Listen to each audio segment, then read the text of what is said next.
Welcome. It is now my great privilege and pleasure to introduce the Honourable Ravi Kahlon, BC's Minister of Jobs, Economic Recovery and Innovation. Ravi Kahlon was first elected as the MLA for North Delta in May 2017 and was named British Columbia's Minister of Jobs, Economic Recovery and Innovation in November 2020. He previously served as the Parliamentary Secretary for Forests, Lands, Natural Resource Operations and Rural Development, where he championed the use of mass timber and innovation in BC's forest sector. As Parliamentary Secretary for Sport and Multiculturalism, he helped restore the BC Human Rights Commission and traveled the province to build an anti-racism strategy. In public life, Ravi has been drawn on the values he learned growing up in Victoria, where he was raised by parents who immigrated to Canada from India. His mother owned and operated a restaurant where she had worked as a prep cook, and his father worked in a sawmill. From them, Ravi gained a lasting appreciation of the contribution made by working people and small business to our economy. As Minister of Jobs, Economic Recovery and Innovation, Ravi's first priority has been to support families and communities through the pandemic, and he's working closely with businesses, workers, First Nations, and communities to develop and deliver on a strategy for long-term sustainability, jobs, and growth. Ravi's love for sports and athletic contribution has also shaped his outlook. When he was 7 years old, his father introduced him to field hockey. A two-time Olympian, Ravi played field hockey for Team Canada at the 2000 and 2008 Olympics. He's competed in more than 25 international sporting competitions. At the Beijing Olympics, 26 of Ravi's family members attended to watch him compete, one of his proudest moments. In 2013, he was inducted to the Delta Sports Hall of Fame. Before he was elected as an MLA, Ravi worked in banking. He moved to Delta, BC in 2005 and has been active in the North Delta community for many years as a volunteer on the boards of the Delta Parks and Recreation Commission and the Men's High Performance Field Hockey BC. Ravi's a certified coach and mentor to many young people in North Delta. He spends time coaching field hockey and soccer, where, just like his father, he is introducing the sport to his young son. Ravi Kahlon is a very passionate leader within our sector and a supporter of the life sciences sector amongst many sectors in BC. And we're super thrilled to have him here. So over to you, Ravi. Opening words. Yeah, thank you so much for that warm introduction, Wendy. And I'll start by acknowledging that I'm speaking to you today from the traditional territory of the Coast Salish people, the Tsawwassen and Musqueam nations. And it's great to be part of the third annual Life Sciences BC Career Connect Day. I want to thank you, Wendy, and thank everybody at Life Science BC for not only inviting me to speak today, but all the work that you've been doing to grow the sector and make sure that people know about the amazing things that are happening here.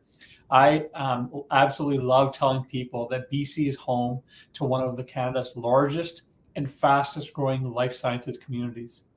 With nearly 2,000 life science companies, more than 50 research centers, BC is brimming with top-notch talent doing some amazing work.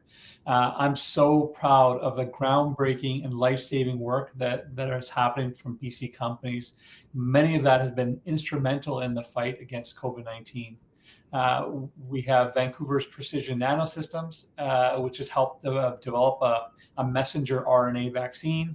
We have Accelera Biologics, who's developed over 30 antibody discovery programs and has received interim approval for antibody treatment for COVID-19. These are just two examples of kind of life-changing innovations that BC's life science community is known for, and exactly why we need the best and brightest minds to help tackle today's challenges. To the graduates and the job seekers that are here today, I want to thank you for choosing a career in life sciences. Your ideas and expertise will help inform the future of life sciences in BC and around the world.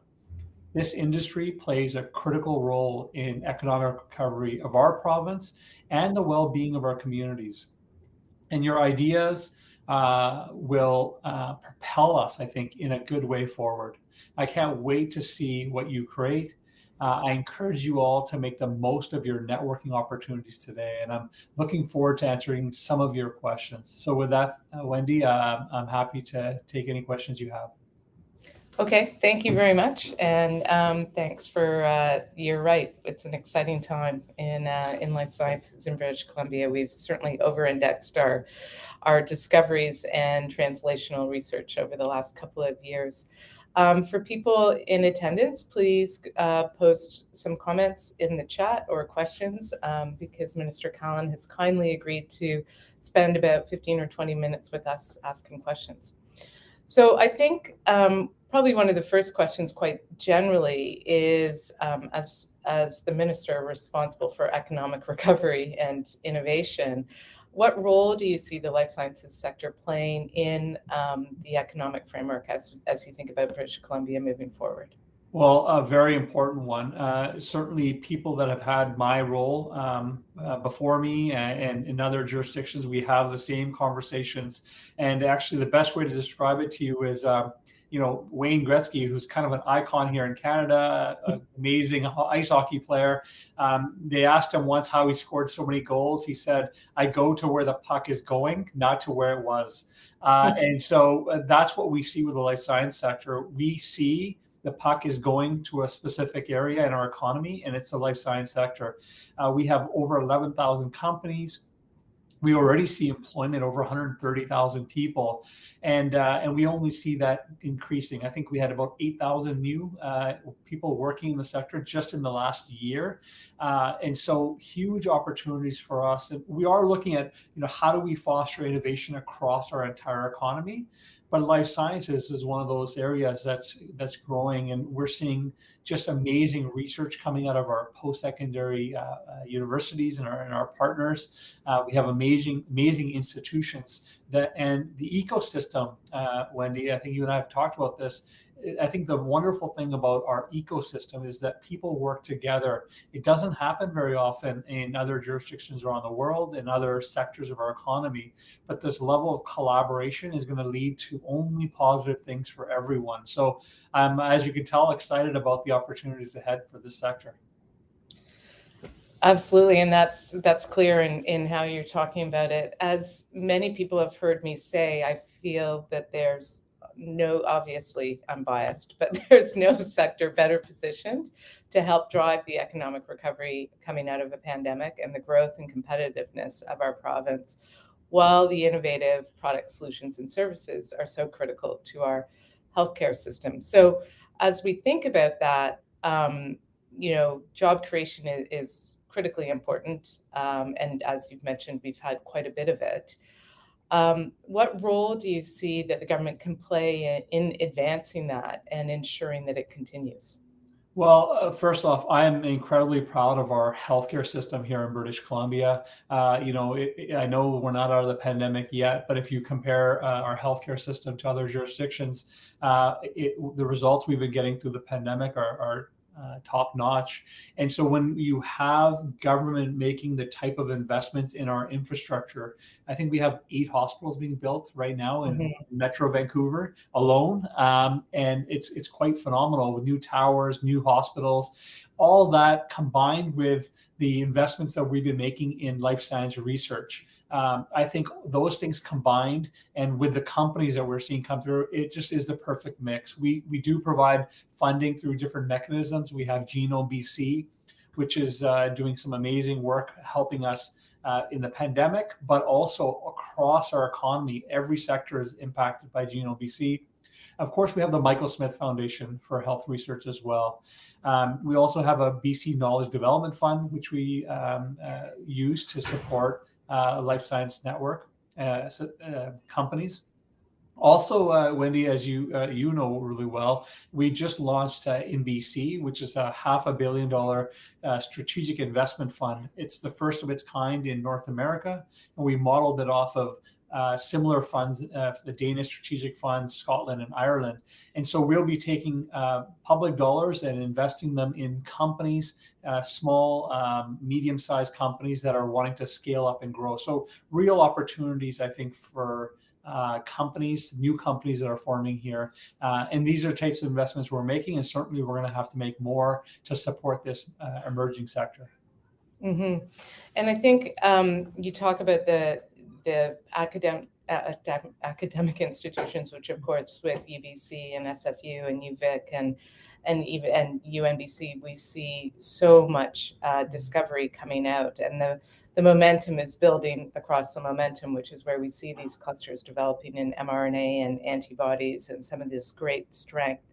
So what is also happening coming out of a lot of what you've said is that we see accelerated company creation, which I mentioned in an earlier session. We've had record influx of capital into the sector. And so now we have jobs that are being created, and the competition for talent has never been higher. Are you able to talk a bit about what you see as the role of the government to try and continue to attract and develop that talent? Yeah, it's a great question, Wendy, and it is a major question for us as a government on going forward and how we support economic development across all sectors of the economy. You know, we right now, for folks who are not here from BC, BC is one of the only provinces in the entire country where we have more employment right now than we did prior to the pandemic. And that's still in the fifth wave of the pandemic. It's quite remarkable of how fast we were able to recover because of the strong health measures that we have in place. And honestly, following science is what we've done here as British Columbians. So some of the things we're doing right now is we know that there's a workforce out there that wants to be part of the growth in the economy, but have barriers in place. So we know there's been disproportionate impact on some parts of our society from the pandemic more than others. And so we launched the Innovator Skills Initiative just recently, which provides companies financial support to hire, in particular, BIPOC, so Black, Indigenous, people of color, women, those with disabilities, to give them an opportunity to enter these fields, because we know there's a lot of talent and skill there, and we need to remove some of the barriers to give people opportunities. We have the Canadian Tech Talent Accelerator. We're launching over 2,000 new tech seats in post-secondary education, which is one of the largest investments in post-secondary expansion in decades, I think, here in British Columbia, as well as fast tracking immigration opportunities for people. We have a PNP program, which helps bring people here so they can stay and be parts of the community and help contribute to our society, bring their families. That's the type of immigration we want to see here. And, quite frankly, BC is the place to be because of all these things coming together. And so it's going to require a lot more investments in post-secondary education, but we know it's an investment in our future. So it's a good one to make. Absolutely. And I think, some of those programs have existed up until now, and then some of them are very new. And I think the BC government has done a great job of trying to be responsive over the last couple of years. Clearly, as you say, the health measures that we've been following, we've been trying to find that balance of staying open, not staying open, but continuing to keep the economy running as it was. What would you say? We have a number of people. This event started as an in-person event 3 years ago, where everyone met in Vancouver, and now the gift of COVID has had us be able to be virtual, and we have people from 18 different countries across the world. Is there something that you would want to say to them, to say, why should I consider BC over Boston or San Francisco? What is it that makes BC so special that we want? We've got more employment, and we continue to attract people to our province. Well, first off, I would say to people is we want you here. We want you here in British Columbia. We have pretty much everything that people would ever want. We have beautiful nature. We have a society that really, really values our climate. We care about that passionately here. We have a really mix of people from all over the world living in peace and harmony. And sometimes we take it for granted, but it's not the case everywhere.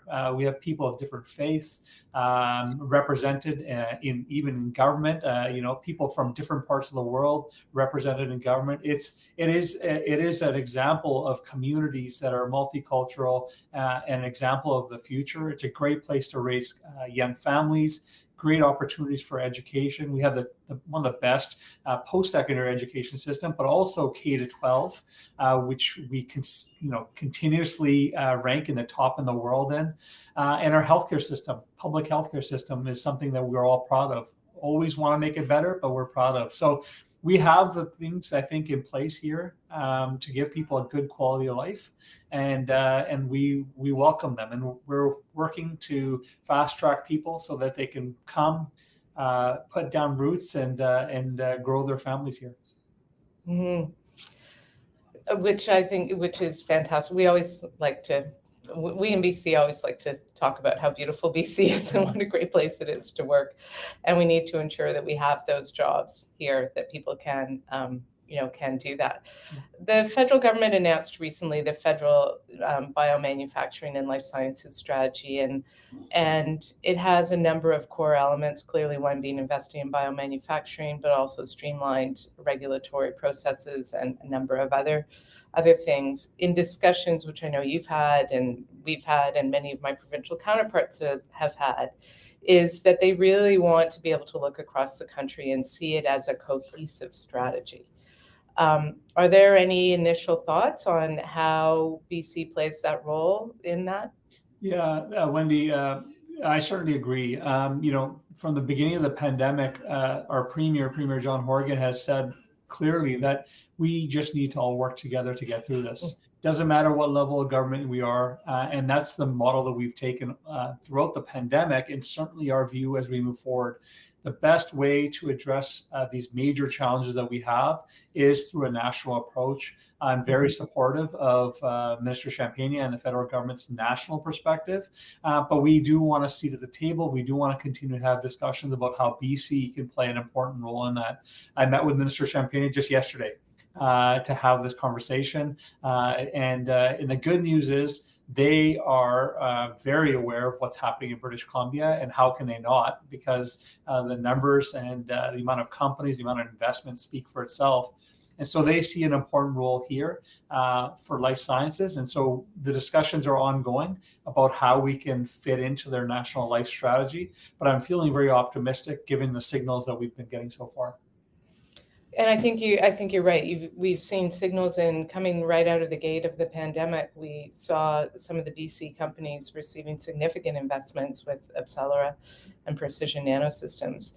Given that we have an international audience here, another BC success story is, of course, Acuitas, who had been working with BioNTech for about 5 years and pivoted very quickly. And I think all of us in BC that are aware of the story are so proud that there's a little bit of BC innovation in everybody that's received a Pfizer vaccine, and for that matter, there's roots with the Moderna vaccine. So being able to look at what a sector that, to your point, has been largely emerging and probably not the best understood sector prior to COVID, it's critically important that we don't end up back sort of in that less known. And so you get so many demands on your time from every sector, those that are growing, those that are struggling. How do you balance that?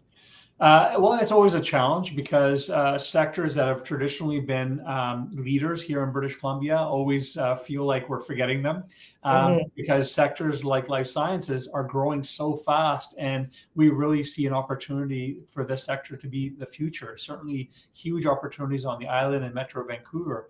But I think there's a balance. There is a balance in that, I think one benefits the other. And I think people understand that. And so certainly, Wendy, when you call, I'm always available because of the amazing work that LifeSciences BC is doing to not only enhance the opportunities for the existing companies, but really opening the door for others to be part of the success. And again, I'll go back to the Wayne Gretzky quote. We know where the puck is going, and the puck is going in life sciences in BC. And so as a government, we're going to continue to be there and support as best as we can. And I think there's, to the point of there's skills that are very applicable in other sectors that are very much needed in life sciences. And for that matter, there are skills that people learn in the life sciences sector that are critically important to other sectors. And with one of my counterparts on the foresight side, we often talk about how similar many of the skill gaps are. And so addressing skill gaps, as we are scaling both life sciences companies, but they're also clean tech companies and other innovative companies of the future.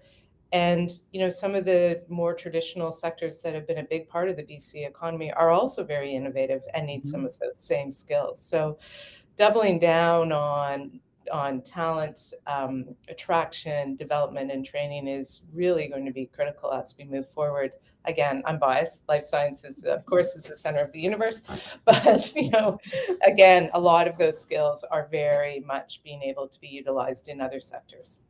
Yeah, no, and that's definitely the case. And we've seen some of the best results when there's partnerships, when people with different perspectives and different views come to the table. I mean, that's the true benefit of having diversity on boards, in places in government, in companies, because what you do is you bring different life experiences, you bring different perspectives, different knowledge and skill sets to the table, and it leads ultimately to better decision making. And there's a lot of synergy here, not only within the life science network and sector, but also, as you've highlighted, with clean tech and all these other emerging, quantum. We have a new quantum algorithm institute. We have a new clean tech center of excellence that we've launched. So there's an opportunity for everyone to grow together, and that's what we're seeing here in BC.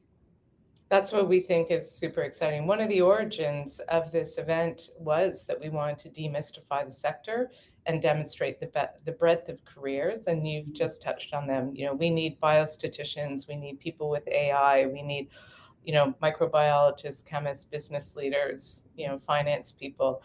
And so it's an exciting sector because it's really where, business and science come together, I think. Yeah. So I think we're almost out of time. So did you have any final thoughts of words that you would like to say? Just my final thought is please consider making British Columbia your home.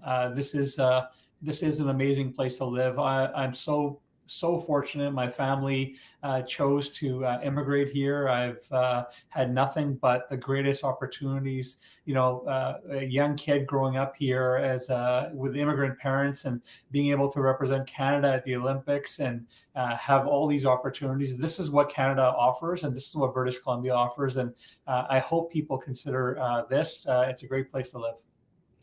Thank you very much. We really appreciate your time. I know you've had a very busy schedule today. So thank you for joining us. It's always a pleasure to have you spend some time with us. Thank you, Wendy. Stay safe. Thank you. And with that, I'm going to close off this session. We have our second networking session sponsored by Aurinia Pharmaceuticals, which will begin in 7 minutes. As Minister Kahlon said, and I've said a few times, please take this opportunity to connect with each other. There are some great opportunities that you have to make some long-lasting connections and relationships. So thank you, and we will see you soon.